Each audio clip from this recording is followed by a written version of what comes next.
Hi friends, ఈరోజు మనం ఏం చేస్తున్నామంటే ఈరోజు సండే కదా. సండే మనం ఏం చేస్తున్నామంటే తలకాయ కూర వండుకుంటున్నామండి. తలకాయ కూర చేస్తున్నాం. ఈ తలకాయ కూర చాలా టేస్ట్గా, చాలా రుచిగా, చాలా బాగా సింపుల్గా వండుకోవచ్చు అండి. తెలియని వాళ్ళు కూడా వండుకోవచ్చు. ఇక్కడ మేము షాప్ దగ్గరికి వెళ్ళాము. తలకాయని అడిగితే 500 చెప్పాడు. ఆ తలకాయని ఒక తలకాయ తీసుకున్నాము. తీసుకొని శుభ్రంగా నీట్గా కొట్టించుకొని తీసుకొని వచ్చామండి. ఇక్కడ మనకి కిలోకి పైనే వచ్చిందండి. కిలోకి పైనే వచ్చేసింది. ఇప్పుడు మనము శుభ్రంగా ఈ కూరని ఉప్పు పసుపు వేసి శుభ్రంగా నీట్గా కడుక్కుందాము. నీట్గా కడుక్కొని తీసుకొచ్చుకుందామండి.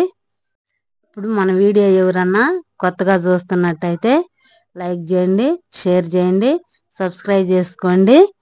చాలా సింపుల్గా చేస్తానండి. మీకు ఇంకేమైనా కూరలు కావాలంటే మాకు కింద కామెంట్లో పెట్టండి, చేసి చూపిస్తాను. ఇప్పుడు ఇక్కడ ఒక చిన్న బాండీ తీసుకొని ఒక 2 టీ స్పూన్లు ధనియాలు వేసానండి. ధనియాలు మంట సిమ్లో పెట్టుకొని ఫ్రై చేసుకోవాలి. 1 టీ స్పూన్ జీలకర్ర, ఒక 2 యాలక్కాయలు, ఒక 2-3 లవంగాలు, ఒక చెక్క, కొన్ని మిరియాలు, ఇవన్నీ వేసి ఫ్రై చేసుకోవాలి. మంట సిమ్లో పెట్టి ఫ్రై చేసుకోవాలండి. ఇవి మనకి ఏగిపోయినాయి. కొబ్బరి ఇక్కడ నేను కాల్చాను. ఇవన్నీ పక్కన పెట్టేసుకొని 1 టీ స్పూను గసగసాలు వేసుకొని వేపుకుంటున్నాం. ఇవి కూడా దాంట్లో వేసేసుకోవాలి. ఇవన్నీ మంచిగా చల్లార్చుకోవాలండి. పొయ్యి మీద కుక్కర్ పెట్టేసి కుక్కర్లో ఆయిల్ పోసుకొని, ఆయిల్ కొంచెం ఎక్కువే పట్టిద్దండి. అన్నీ ఓల్ గరం మసాలా వేసుకోవాలి. ఆయిల్ వేడెక్కినాక 1 టీ స్పూన్ జీలకర్ర కూడా వేసుకోవాలి. ఇవన్నీ మంట సిమ్లో పెట్టి ఫ్రై చేసుకోవాలి. ఇక్కడ నేను ఒక 3 ఉల్లిగడ్డలు తీసుకొని సన్నగా కట్ చేసుకొని వేసుకున్నానండి. ఇక్కడ 4 పచ్చిమిరపకాయలు మజ్జిగ చీల్ చేశాను. ఇవన్నీ మంచిగా ఫ్రై అవ్వాలి. ఈ పుదీనా వేసుకున్నాక మంచిగా ఫ్రై అవ్వాలండి. మంట సిమ్లో పెట్టుకొని ఫ్రై చేసుకోవాలి. ఇక్కడ 2 టీ స్పూన్లు అల్లం పేస్ట్ తీసుకున్నాను. అప్పుడప్పుడు ఫ్రెష్గా దంచుకున్నదండి అల్లం పేస్ట్. ఇది మంచిగా ఫ్రై అవ్వాలి. పచ్చివాసన పోయిందాక 1 టీ స్పూన్ పసుపు వేసుకున్నాం. పసుపు వేసుకున్నాక ఒక 4 టమాటాలు కట్ చేసి వేసాను. అంతకంటే ఎక్కువ వేసుకోకూడదు టమాటాలు. 1 టీ స్పూన్ ఉప్పు వేసానండి. ఇవి మనకు ఉప్పు వేస్తే టమాటా తొందరగా మగ్గిపోతుంది. ఇప్పుడు మనం కుక్కర్ మూత పెట్టేసుకొని మంట సిమ్లో పెట్టుకొని మగ్గించుకుందాము.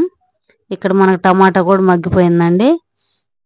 మనం కూర అంతా కలుపుకొని టమాటా కలుపుకొని మనం ముందుగా ఏదైతే కడిగి తెచ్చుకున్నామో తలకాయ కూర ఈ కుక్కర్లో వేసేసుకుందాం. వేసేసుకొని మంచిగా కలుపుకోవాలి. మనం ఈ కూర వేసుకున్నాక ఒక 2 టీ స్పూన్లు ఉప్పు వేసుకోవాలి. ఉప్పు వేసుకొని ఇదంతా మంచిగా కలుపుకోవాలండి.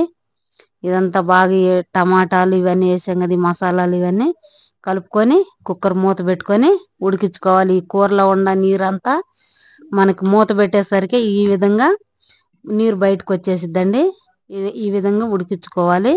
ఇప్పుడు మనం ఇక్కడ 3 టీ స్పూన్లు కారం వేసుకుంటున్నాము. 1 టీ స్పూను ధనియాలు జీలకర్ర వేపి పొడి చేసింది వేసుకుంటున్నామండి. 1 టీ స్పూన్ గరం మసాలా, ఒక 2 టీ స్పూన్లు మటన్ మసాలా వేసుకుంటున్నాం. ఈ గరం మసాలా ఇవి అన్ని మసాలాలు వేసుకొని కలుపుకోవాలి. మంచిగా కూరకి మసాలాలు పట్టిందా కలుపుకోవాలండి. కలుపుకొని ముందు మనం ఈ కొబ్బరి ఇవన్నీ వేపుకున్నాం కదా, ఈ మిక్సీ పట్టుకొచ్చుకున్నాగా ఈ పొడి ఇప్పుడు వేసుకోవాలి. కూరలో వేసుకొని మంచిగా ఈ మసాలాలన్నీ పట్టిందాకా కలుపుకోవాలి కూర అంతా. ఇప్పుడు మనకు ఒక 2 నిమిషాలు అట్లా ఉంచుకున్నాక కూరగాయలు వేసుకొని మనం కొన్ని వాటర్ పోసుకోవాలి. ఈ ముక్కలు మొత్తం మునిగిందాక వాటర్ పోసుకోవాలండి. బాగా ఉడికితేనే ముక్క మనకి మంచి రుచి వచ్చిద్ది, బాగుండిద్ది. ఇప్పుడు మనము కుక్కర్ మూత పెట్టుకొని ఒక 6 విజిల్లు కానీ 7 విజిల్లు కానీ వచ్చిందాక ఉడికించుకోవాలి. మనకి కూర కూడా ఉడికిపోయిందండి. నేనైతే 7 విజిల్లు వేసాను. కూర మనకు మంచిగా ఉడికిపోయింది. ఇంకా ఈ మాత్రం గ్రేవీ ఉంటే మనకి సరిపోతుంది. ఇట్లా ఉండాలి, రైస్లోకి బాగుంటుంది. ఇప్పుడు మనం కొత్తిమీర కట్ చేసుకొని ఒక గుప్పెడు కొత్తిమీర వేసేసుకుందామండి. కొంచెం పుదీనా కూడా వేసుకుందాము.